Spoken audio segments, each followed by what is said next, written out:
महाराष्ट्र विधानसभा निवडणुकीचा वाजला बिगुल. राजकीय वाद प्रहार, कोणाची हार आणि कोणाची जीत. कमळ फुलणार की तुतारी वाजणार, मशाल पेटणार की धनुष्यबाण चालणार. काय असेल घड्याळीची चाल, रेल्वे इंजिन रुळावर येईल का? कोणाची हार आणि कोणाची जीत. महाराष्ट्र विधानसभा निवडणुकीचा सारीपाठ. राज्यभरातील निवडणुकांचे वार्तापत्र, बातम्या आणि सटीक विश्लेषण फक्त निर्भय विचार न्यूजवर.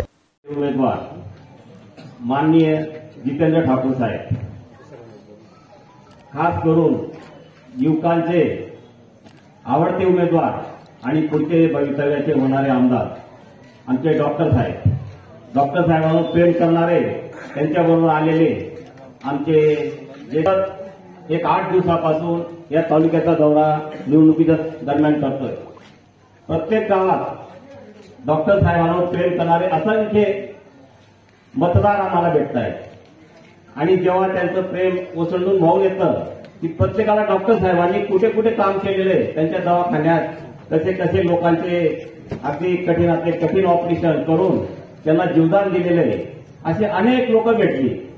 आम्ही डॉक्टर साहेबांना विचारलं, का डॉक्टर साहेब, तुम्ही एकही गाव असं नाही शिरपूर तालुक्यात की तुमच्या तिथं ओळख नाही आणि तुमच्या दवाखान्यात कोणी पेशंट आलेलं नाही.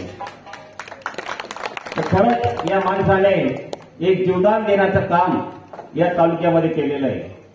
अगदी सहज त्यांचं हॉस्पिटल जर आपण बघितलं, सिद्धेश्वर हॉस्पिटल, तिथे इतका रश असतो, इतकी गर्दी असते, परंतु डॉक्टर साहेबांना जर मेसेज दिला की आमच्या शिरपूरहून पेशंट येतंय, पेशंट फार इमर्जन्सी आहे, तर डॉक्टर साहेबांनी तात्काळ कुठलाही विचार न करता शिरपूरचं पेशंट म्हटलं की त्याला लगेच ऍडमिट केलेलं आहे.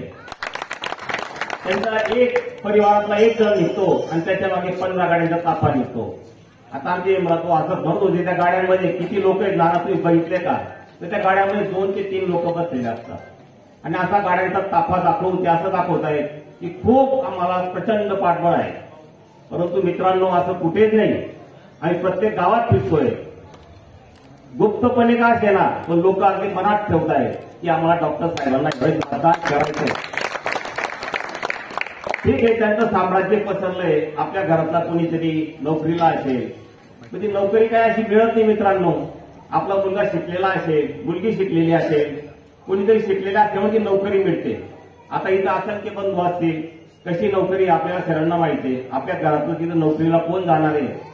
7, 8 ते 10 हजार पगारावर आपल्याला गुलामासारखं राबवलं जातंय आणि बाहेरचे लोक आणून त्यांना 1.5-2 लाख रुपये पगार दिला जातो. म्हणजे एक प्रकारे जसं इंग्रजांचं जसं राज्य होतं की आपला एक फक्त सैनिक ठेवायचा, त्याच्या हातात चाबूक द्यायचा आणि इतरांना गुलामाप्रमाणे वागवायचं, अशी परिस्थिती या तालुक्यामध्ये आहे. डॉक्टर साहेब उमेदवारी करतायत. समोर 2 उमेदवार त्यांच्या समोर आहेत. एक काशीराम दादा, ज्यांचं शिक्षण 4थी आणि एक कम्युनिस्ट पक्षाचे उमेदवार आहेत, त्यांचं शिक्षण 3री आहे. तर खरंच मित्रांनो, आपल्या तालुक्यातली टक्कर पूर्ण जिल्ह्यात फेमस झालेली आहे.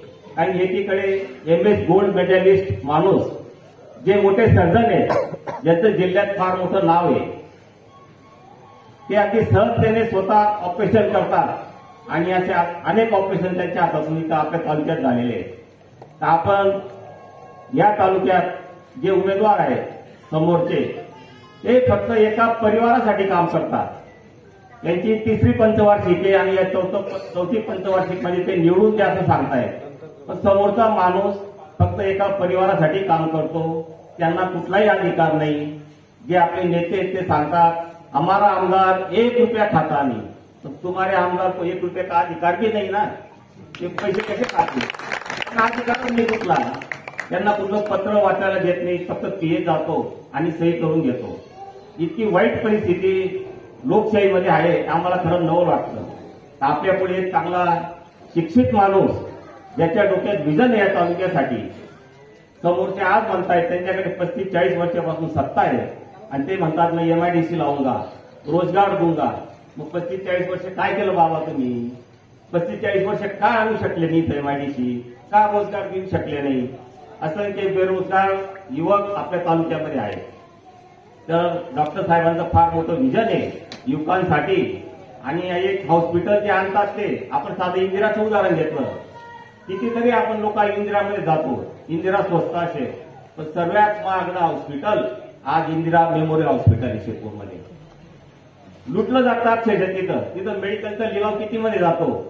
नुसता लिलाव इंदिरा मेमोरियल मध्ये मेडिकल टाकलं जातं, त्या मेडिकलचा लिलाव 2 ते 2.5 कोटीपर्यंत जातो वर्षाला. तर तो मेडिकलवाला काय कमवत असेल आणि काय लोकांना लुटत असेल, एवढी मोठी लूट त्यांच्या समोर होते. फक्त भाषणात गरीब दिसतो. आणि ते यमराजवाडचे शहरी राजू अण्णा जे नगरसेवक आहेत त्यांची लढाई सुरू आहे. इतक्या मोठ्या प्रमाणावर घरपट्टी आणि पाणीपट्टी कुठंच नाही. मुंबईचे रेट शिरपूरमध्ये लावलेले, इतक्या मोठ्या प्रमाणावर लोकांची लूट केली जाते.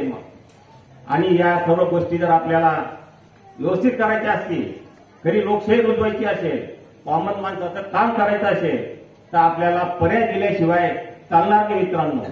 आपल्या आज जर डॉक्टर ठाकूरांनी उमेदवारी केली नसती तर खरंच आपले लोक सांगतायत जुने, आपले सगळे सरकार सांगत होते म्हणजे इलेक्शन बिनहोत होऊन गेलं असतं. समोरच्या माणसाचा पेपर खाडाफोड करून काढला गेला असता आणि सर्व झोपून राहिले असते. कोणी कुणाला भेटलं नसतं. आज प्रत्येक गावातून गाड्या भरून भरून बंगल्यावर येत आहेत. तुझं हे काम करून देऊ, तुमच्या गावाचं ते काम करून देऊ, तुमचं हे करू तेमुक करू.